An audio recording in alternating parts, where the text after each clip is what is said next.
ايه ده؟ انت هنا؟ ما بتعملش سبسكرايب ليه؟ انزل على بال ما اخلص اللي ورايا ده، انزل اعمل سبسكرايب دلوقتي حالا، عايزين نوصل مليون سبسكرايبر، وانت طالع كده اعمل ايه؟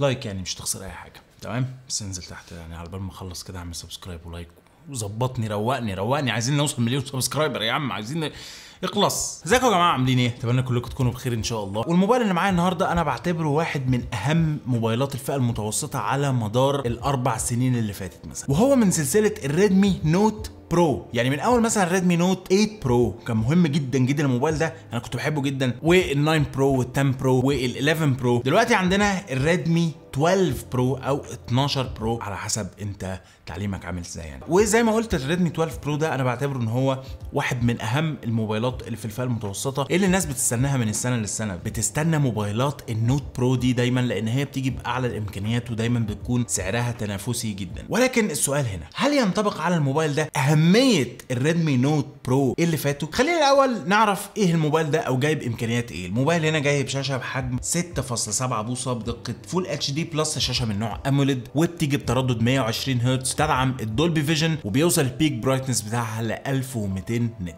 الشاشه من نوع اموليد زي ما قلنا، حلوه جدا، الحواف بتاعتها صغيره جدا، ما عندناش بس غير الحافه الصغيره جدا اللي تحت. الشاشه نفسها البانل نفسها حلوه جدا، طبعا لا يعلى على شاشات الاموليد ال 120 هرتز، وزي ما قلنا البيك برايتنس بتاعها بيوصل ل 1100 نت. فالشاشه الصراحه ما فيهاش اي مشكله خالص، مش هنتكلم عليها باي شكل سلبي. عندنا الهول بانش نوتش او النقطه اللي هي الكاميرا صغيره جدا جدا، فالحقيقه الشاشه ممتازه ما فيهاش مشكله زي ما احنا قلنا. لو قلبنا الموبايل الناحيه الثانيه على ظهره كده هنلاقي الموبايل هنا جاي باللون تركواز ازرق كده، تركواز حلو جدا، بيدي ضي كده برده لما بتوجهه النور، بيدي ريفليكشنز حلوه. وعندنا مستطيل الكاميرات اللي فيه بروز شويه، هنتكلم عليهم بعد شويه. الموبايل سمكه رفيع جدا، 8.1 مللي، موبايل رفيع جدا زي ما انتم شايفين. هنلاقي هنا عندنا سماعات ستيريو، واحده فوق باينه جدا مش من سماعه المكالمات، وواحده تحت باينه جدا، بيدوك صوت ستيريو حقيقي وصوت حلو جدا ليفت ورايت.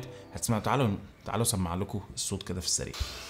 اعلانات يوتيوب، انتوا عارفين رايي في اعلانات يوتيوب دي عامله ازاي؟ لو اعلانين وانسكيبابل لازم تفضل مستني ال 20 ثانيه او حاجه في الاعلانين، حاجه صعبه جدا.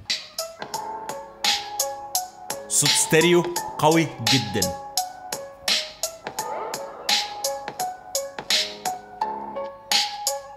سماعات ستيريو زي ما انتم شايفين، سماعات ممتازه جدا. البطاريه هنا 5000 ملي امبير، قعدت معايا تقريبا 8 ساعات من وقت عمل الشاشه على ال 120 هرتز. عندنا شحن بقدره 67 واط، شحن سريع جدا. شحن معايا البطاريه هنا من صفر خالص، كانت فاصله ل 100% في 36 دقيقه بالظبط، فرقم حلو جدا جدا كبطاريه وشحن سريع. عندنا الهيدفون جاك برضو لسه موجود، واهم حاجه ما بتنساهاش شاومي تماما، وهي الاي ار بلاستر اللي هو بيسمح لك ان انت تستخدم الموبايل ده كريموت كنترول للتكييف، للتلفزيون، لاي حاجه انت عايزها. شاومي عليها ندر تقريبا ان هي ما تشيلش الاي ار بلاستر، ودي حاجه مميزه الصراحه فيهم يعني. عندنا البصمه هنا جانبيه وشغاله سريعه جدا، انا بحب المكان ده قوي لان انت بمجرد ما هتمسك الموبايل بصمه فتحت، ولا بقى في الشاشه تقعد تدور عليها ولا ورا ولا اي حاجه. المكان اللي في الجنب ده حلو جدا. الموبايل بيدعم ال NFC برضو عشان لو عايز تشحن كروت الكهرباء، كروت الغاز، حاجه كويس قوي. الموبايلات لازم يبقى فيها NFC الصراحه. وكمان الكاميرات بتاعته مميزه جدا، بيجي بكاميرا رئيسيه بدقه 108 ميجا بكسل و8 ميجا بكسل الترا وايد و2 ميجا بكسل و2 ميجا بكسل، واحده للعزل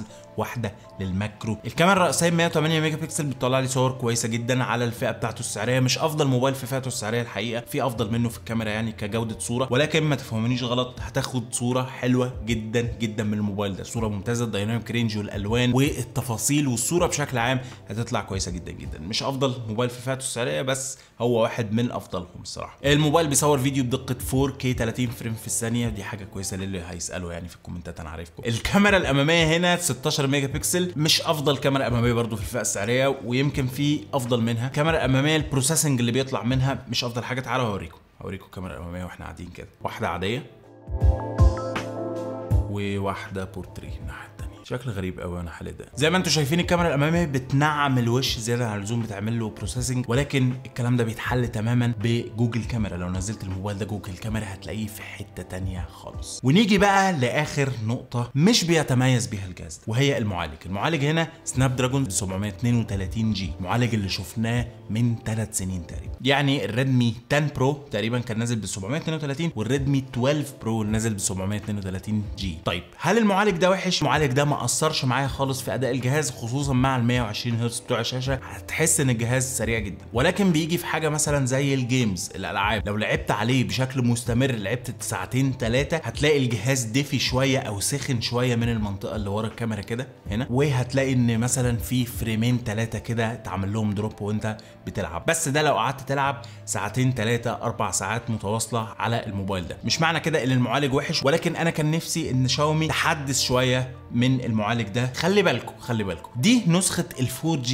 لما تيجي تسيرش على الموبايل ده هتكتب ريدمي نوت 12 برو 4G مش 5G، لان هيطلع لك نسخه ال 5G ودي بتيجي بدايمنستي 1080 والشاشه بتاعتها اعلى من الشاشه دي سنه. هو ده الفرق الخرافي يعني ما بينهم، المعالج والشاشه. ولكن احنا هنا بنتكلم على نسخه ال 4G اللي جايه بالسناب دراجون 732. النسخه اللي معايا هنا هي ال 8 رام 256 جيجا ذاكره داخليه، والذاكره الداخليه هنا من نوع UFS 2.2 ذاكره سريعه، فانت مش هتلاقي اي مشاكل خالص في اداء الجهاز. ولكن انا كان نفسي شاومي تحدث شويه البروسيسور ده. تاني حاجه ضايقتني شويه في الجهاز وهو مستشعر التقارب او بروكسيميتي سنسور. هنا سوفت وير بس مش هاردوير، فانا لما كنت بعمل مكالماتي واجي احط الجهاز ده على ودني بلاقي ان ساعات الشاشه تنور والموبايل على ودني. يعني حصلت معايا مره او مرتين، ما حصلتش اكتر من كده، ولكن قلت برضو اقولها. غير كده الصراحه الجهاز مميز، وزي ما قلت ان هو واحد من اهم الاجهزه اللي في الفئه المتوسطه. الجهاز زي ما انا قلت جايب شاشه حلوه جدا جدا، شاشه حلوه جدا، السماعات بتاعته حلوه قوي، عندنا الهيدفون جاك، عندنا كاميرات ال 108 ميجا بكسل والالترا وايد، كاميرات كويسه قوي يعتمد عليها، بالذات لو نزلت لها جوجل كاميرا الكاميرات دي هتتحول. عندنا سماعات الاستيريو اللي صوتها حلو قوي، عندنا البطاريه ال 5000 ملي امبير والشحن السريع 76 واط. 76 لا 67 واط، ايوه 67 6 7 تمام. فالجهاز مليان مميزات كتير قوي، بس انا كان نفسي ان شاومي الصراحه يعني يتحدث ان البروسيسور ده بروسيسور حلو، ولكن زي ما احنا قلنا خلاص انتوا عرفتوا بقى، مش هنقعد نرغي ونعيد في الكلام. تمام بس كده، ده كان رايي. قولوا لي انتوا رايكم تحت في الكومنتات، وهرد على كل الكومنتات اللي تحت حتى لو ما كانش ليها علاقه بالجهاز ده. يعني اسالني اي حاجه في الكومنتات هرد عليها، هرد على كل كومنت يا رب اقدر يعني.